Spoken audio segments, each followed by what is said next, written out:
আসসালামু আলাইকুম। কেমন আছেন সবাই? আশা করি ভালো আছেন। আজকে আপনাদের সাথে একটা গুরুত্বপূর্ণ টপিক নিয়ে আলোচনা করতে যাচ্ছি।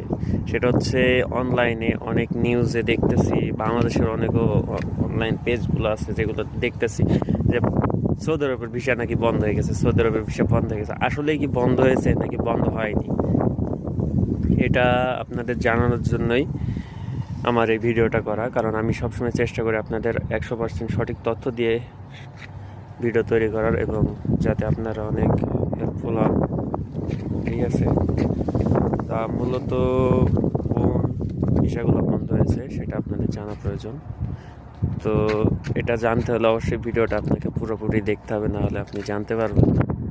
ঠিক আছে, সৌদি আরবের ভিসা মূলত বন্ধ হয়েছে 14টা দেশের। এই 14টা দেশের ভিতরে বাংলাদেশ একটা দেশ আছে। ঠিক আছে, এবং কি সৌদি আরবের সব থেকে বড় শ্রম বাজার মিশর, ঠিক আছে, মিস্ত্রি, এটাও আছে। তো আন্দাজে না জেনে না শুনে যদি ফেসবুকে পোস্ট করা হয় যে সৌদি আরবের ভিসা বন্ধ, তাহলে তো অনেক নতুন প্রবাসে যারা আসতে চাচ্ছে তারা তো অনেক দ্বিধাদ্বন্দ্বের ভিতরে পড়ে যাবে। ঠিক আছে, তা আপনারা যাতে সমস্যার সম্মুখীন না হন, দ্বিধাদ্বন্দ্বে না পড়েন, সেই জন্য আপনারা আমার এই ভিডিওটা তৈরি করা। মূলত গত বছরে অনেক ওমরা করার জন্য বাইরের দেশ থেকে মানুষ আসছে, মূলত বাংলাদেশ থেকে বেশি আসছে। এই যার কারণে এই ওমরার এখানে অনেক সমস্যা হয়েছিল।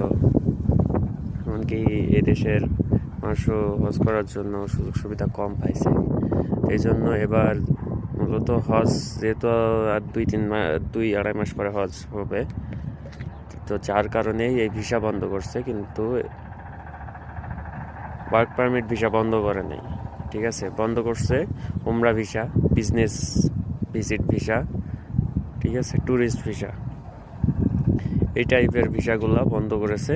ওয়ার্ক পারমিট ভিসা বন্ধ করে নাই, কারণ যদি বন্ধ করতো তাহলে এই তালিকায় মিশর থাকতো না।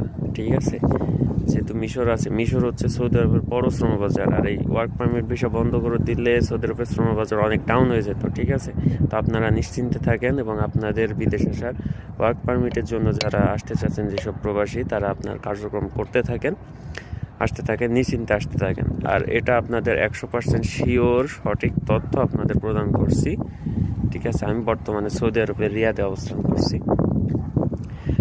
তো যারা আমার ভিডিওগুলো দেখবেন অবশ্যই চ্যানেলটিকে সাবস্ক্রাইব করে পাশে থাকবেন। আমি নতুন ইউটিউব চ্যানেল খুলছি, আর কথার মধ্যে কোনো ভুল ত্রুটি থাকলে ক্ষমা করবেন।